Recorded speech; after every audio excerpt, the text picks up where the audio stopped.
My name is Sliced Bread, Man United expert, football connoisseur and historian.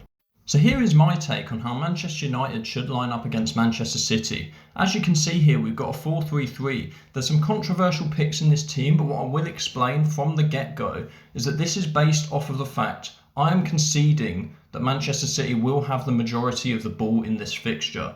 I'm not under the illusion that Manchester United can go to Manchester City, go to the Etihad and dominate possession. There isn't a team in the Premier League or in Europe probably who can do that. So I think it's quite reasonable to suggest a lineup like this, where we're kind of more on the back foot, looking to counter, looking to make the most of our opportunities. So here goes, we've got a 4-3-3 here.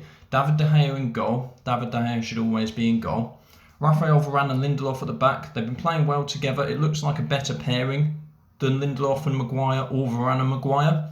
But also, Man City don't have any players who are good in the air, so there's no need for Harry Maguire. There's no use for him in this game. In fact, he would hinder us with his sluggish defending and his poor reading of the game. So now I've got Luke Shaw and Wan-Bissaka at fullbacks. Now this is the one that is potentially controversial because neither of them have been in the best form. However, in a game like this, where we're not going to be getting forward loads, we're not going to have loads of the ball, we're going to be pinned back in our half a lot, I believe these two are the better fit for such a game, rather than Telles and Dalot, who are inferior to these two defensively. Now, I've gone for a midfield three, and I'm keeping Fred and Matic in the team from the last game against Watford, because I think Matic is the best we've got in the holding midfield role. He's not perfect, we need to sign a new player in that role, but he's the best that we've got positionally, and in terms of his use of the ball as well. Like I said, we've got to make the most of our opportunities, so we can't have McTominay or someone like that giving the ball away. Now Fred is in this team to run. Fred has to play, I believe.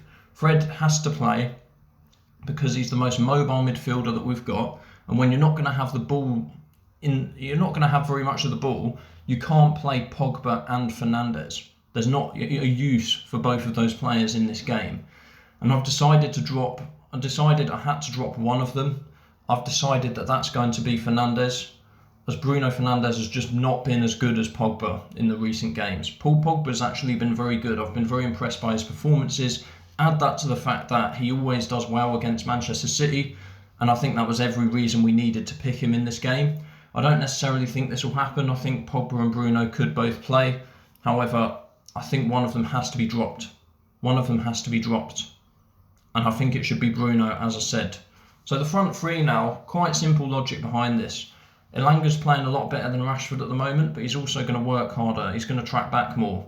He's going to give us a little bit more. He's going to make better decisions on the ball. And Sancho, likewise. He may not track back as much as Elanga does, but he's going to make good decisions on the ball and he's going to be able to create chances. If we do get into good areas, which is going to be quite a rare thing on this game, you're going to end up with Sancho in their half, and I would much rather that than Rashford in their half, because we need good decision making in the key areas when we're looking to create chances. Now I've gone with Cavani ahead of Ronaldo, and I'm not saying Ronaldo shouldn't feature in this game at all. I think he should definitely come on as sub if we're losing or drawing or there's one goal in it.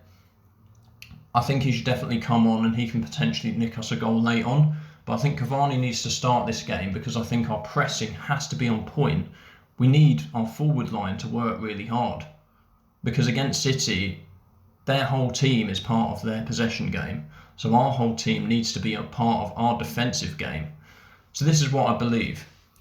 Thank you very much for listening, guys. Let me know what your lineup is as far as what you think should happen in this game. Let me know in the comments section. As always, please smash a like on the video for more content like this. Please subscribe to the channel. I am looking to do a watch along of the Manchester Derby on Sunday at 4:30. So please join my channel for that. Tap the notification button if you're already subscribed, as that will notify you when I'm going live. Thank you very much, guys. As always, email inquiries in the bottom, in the description, as well as my Patreon. Thank you, and I'll see you next time.